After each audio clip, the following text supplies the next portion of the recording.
What's going on, guys? My name is omgurheadsgone, and today I'm bringing you guys a master versus master league play game on standoff, search, and destroy.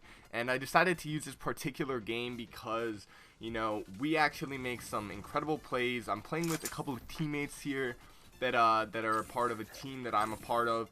So it ends up just being the three of us. As you're gonna see, I skipped the first round because we lost that, and we had a teammate that didn't like that, and this is kind of a problem with LeaguePlay.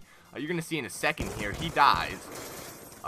Yeah, right there. So there he goes, he dies, and he doesn't like that, so he leaves. So that's unfortunately a problem with LeaguePlay, and I'm going on a bit of a tear this round too. So I wanted to show that near ace. Unfortunately, my teammate called out that he was behind the sign, but I thought he ran into gas, and I kind of messed up the clutch ace there. But anyways, it doesn't matter because we do end up making amazing plays throughout the rest of the game, so it ended up not mattering too much.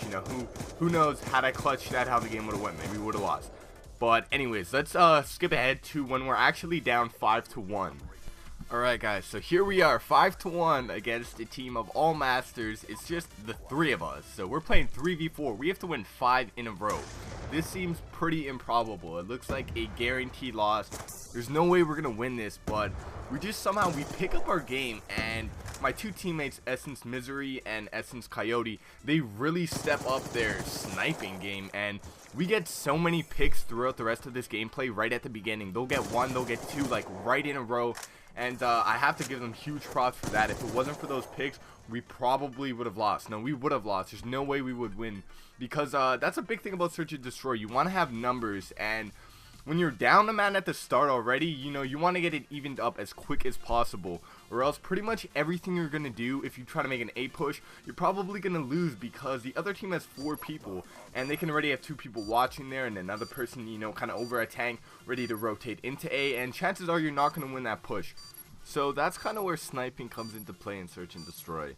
If you have a good sniper on your team, the way he should play at the beginning is by putting himself in a position where he can try to get a pick on the other team. So basically, it depends on the map, but there are all sorts of different spots. On standoff, there's up top in the store building right there beside the statue. You can also go to boxes and peek out, see if anybody's in a square or on top of the tractor, something like that, trying to get a kill on you. You can also go on the blue van that's over at that spawn on the other side, and you can actually see right into A, and you can see if anyone's behind the tractor. So there's a bunch of different spots on each map where sniping can get you a kill right at the beginning of the round, and that makes a huge influence on how the round kind of ends up going, and it influences the game drastically. So if you guys haven't been playing with that strategy already, I highly recommend it. And from now on, I'm going to be kind of talking about what I'm doing in this game, and I'm going to be looking at my mistakes, because I do make mistakes. Right there, I made a mistake. I shouldn't have just rushed into courtyard like that. I didn't even peek, I just kind of ran into it, and unfortunately, I got kind of pinched. There were 2 people coming at me, one from in front of me, in front of Brown, and one came from the broken wall. And there was nothing I could really do there. I still managed to pick one up, which was a good thing, but it left my teammates down a man, so I kind of screwed them over here. Luckily, they have no problem winning the round 2v3, so we get this win, and the game's getting closer now. I see it's 3-5, and I'm like, guys, we can actually win this. We have a chance. This is S&D. It's a game type where being a man down isn't the biggest problem in the world, because there's so many scenarios in a 4v4 game where you lose a teammate at the beginning and then you're 3v4 anyways, and it's not that hard to win a 3v4 as long as you play it properly. So I'm going to continue kind of analyzing my gameplay right now. Alright, so I'm not really too sure what I'm doing at the beginning here. I'm just kind of going to slowly play it by ear. Okay, so we're going for a B push, it looks like, and I decided to watch bottom Brown. I get hit markers, but we don't pick up a kill there, and then I see one of my teammates gets killed from I think it was bottom Brown. I think it was bottom Brown. So I'm waiting here, and I hear this guy climb up. So that's one of those things you have to really listen for. There's a sound when people climb up, so it's a really good way to watch your bottom Brown, but know if somebody's gonna be coming up top and trying to get that little flank on you. So now me and my teammate decide we're gonna stick together, and this is a really good strategy for any 2v2 scenario in search and destroy. I think it's 2v2 right now. It might be 2v3, but basically what we can do is we can almost always outgun the other teammate if we run into just one of them. You have to be careful while doing this though, because you don't want to be set up in such a way that you can get 2-pieced. So you want to stay just a bit apart, but just close enough that you can help each other out if you get into a gunfight or anything like that. And looks like we're working our way toward the A bomb here, so we're checking all the corners. We want to make sure everything's clear.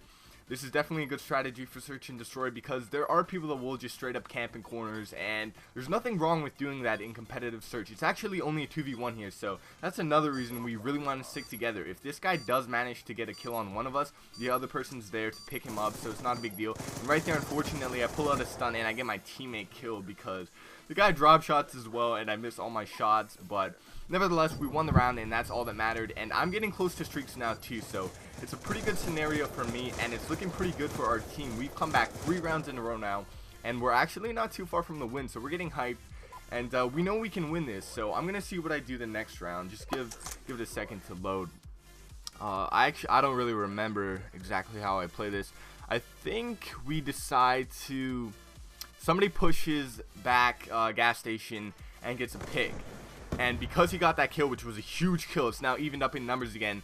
My teammate tells me to come back because it's going to be predictable that we, continue along back alley. And I figure somebody's probably going to be rushing because in League Play, let's face it, people don't really, play the smartest. And it's not necessarily that dude who rushed through yellow was making a bad play, but we kind of predicted it, and that's why we were sitting back. So now we're 3v2, so we have a good scenario. All we have to do is pinch, and we have a teammate over by boxes, so we know we're in good hands here. Unfortunately, my teammate picks up, but we managed to exchange that death right there. That's what's called when you're together with another teammate, and basically you get into a gunfight and your teammate dies, but you can pick up the kill, so you're still ending up in numbers. You still have numbers over the other team. So we're 2v1. My teammate lets me defuse here because he sees I'm only 2 off streaks, and after I defuse that, I'm actually only 1 off streak. So now we've come back 4 rounds in a row, 3v4, which is a really difficult thing to do in search and destroy if you've ever been in a 3v4 scenario, and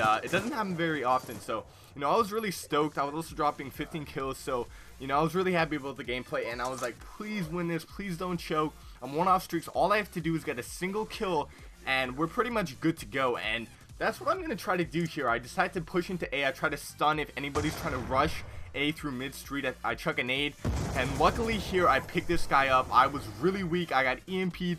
I was terrified. I was like, guys, I'm weak. Somebody needs to help me.